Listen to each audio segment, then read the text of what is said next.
Hello बच्चों, मेरा नाम है मोहित और आपका स्वागत है हमारे यूट्यूब चैनल हिस्ट्री चैंपियन में। तो जैसा कि आप जानते हो, आपका जो पेपर होने वाला है वीएससी वाला वैल्यू एडेड कोर्स का सेकंड सेमेस्टर का साइकोलॉजी फॉर एवरीडे लिविंग। हाँ, एक बात और बता देता हूँ, ये साथ के साथ फोर्थ सेमेस्टर वाले विद्यार्थियों का भी होगा, तो दोनों का सेम ही रहने वाला है।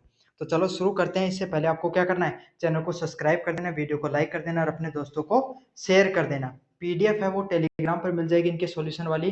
आपको तो सिर्फ क्या करना है, टेलीग्राम का लिंक देखा डिस्क्रिप्शन में, वहां से जाकर देख लेना। अन्य वीडियो का जो लिंक है वो प्लेलिस्ट का दे दूंगा, वहां से जाकर आपको मिल जाएंगे। और अगर आप कोई भी प्रोडक्ट खरीदना चाहते हो जो आपको बेस्ट प्राइस में, चाहे किताब खरीदना चाहते हो या फिर और कोई किताब चीज खरीदना चाहते हो, आजकल शादी का मौसम चल रहा है, तो यहाँ पर जो प्रोडक्ट वाला ऑप्शन है इस पर क्लिक करके आप जैसे चीजें खरीदोगे आपको सबसे ज्यादा डिस्काउंट मिलने वाला है। तो बस अगर आप कोई भी चीज खरीदो फ्लिपकार्ट या मंत्रा पे, तो इस पर क्लिक करके आप खरीद सकते हो, आपको सबसे ज्यादा डिस्काउंट है वो मिलेगा।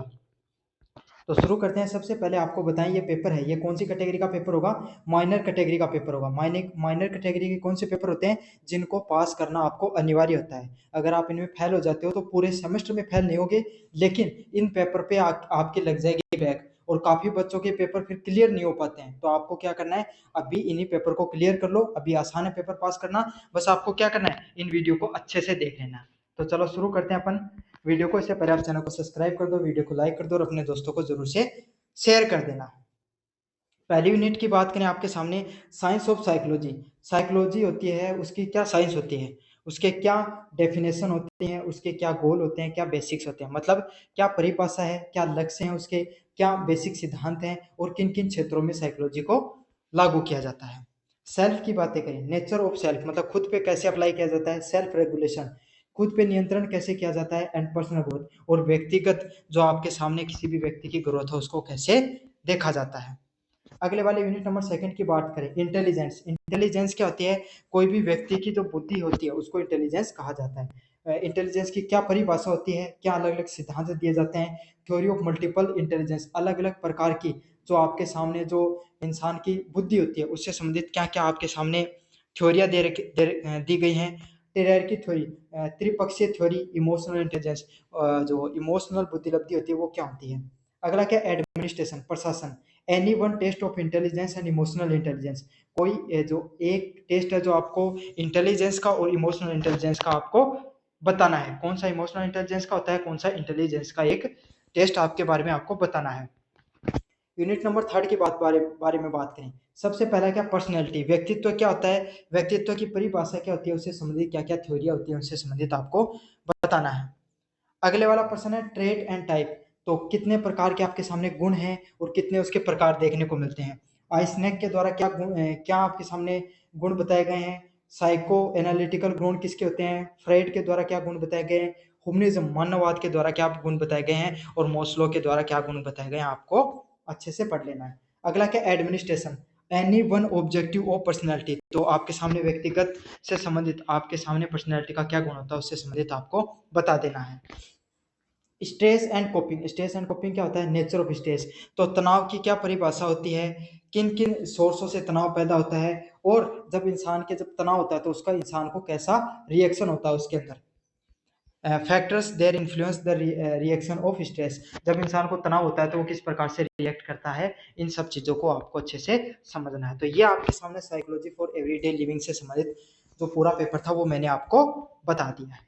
तो अब देखेंगे आपके सामने इंपॉर्टेंट क्वेश्चन जो आपको इससे संबंधित है, पेपर से संबंधित है। तो अब आपके सामने मैंने आपको पूरा सिलेबस बता दिया है, किस प्रकार से आपका पेपर आएगा ये बता दिया है। अब आपको बात करेंगे अपन जो इनकी क्या क्या परिभाषाएं होती हैं, परिभाषा से संबंधित चीजें।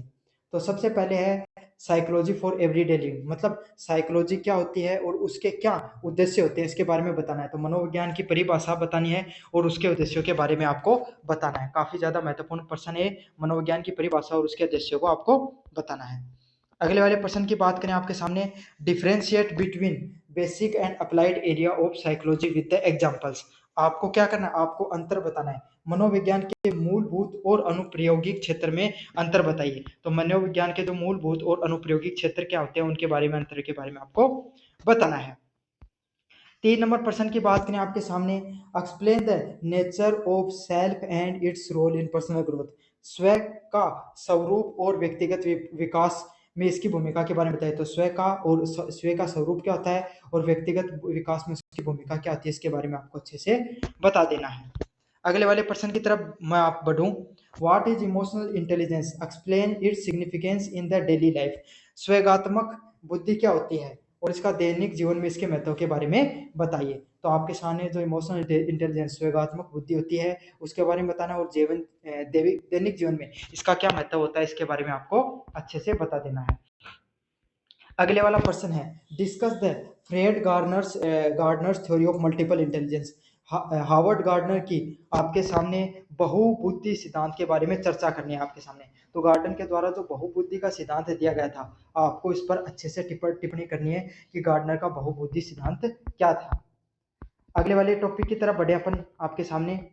तो डिस्क्राइब द फ्रेड साइक्लो analytical theory of personality. Freud के मनोविश्लेषणात्मक व्यक्तिगत सिद्धांत के बारे में बताइए। तो फ्राइड के द्वारा मनोविश्लेषणात्मक जो व्यक्तिगत सिद्धांत दिया गया था इसके बारे में आपको अच्छे से बता देना है।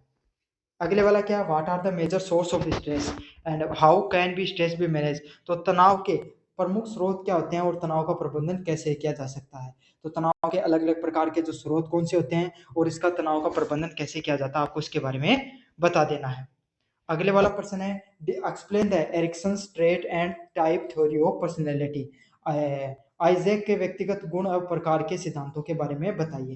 तो आपने आइजैक के द्वारा जो सिद्धांत दिए गए हैं इससे संबंधित आपके सामने जो मैंने पूरा साइकोलॉजी फॉर एवरीडे लिविंग से संबंधित आपके सामने सारे प्रश्नों को करवा दिया, इनको अच्छे से कर लेना।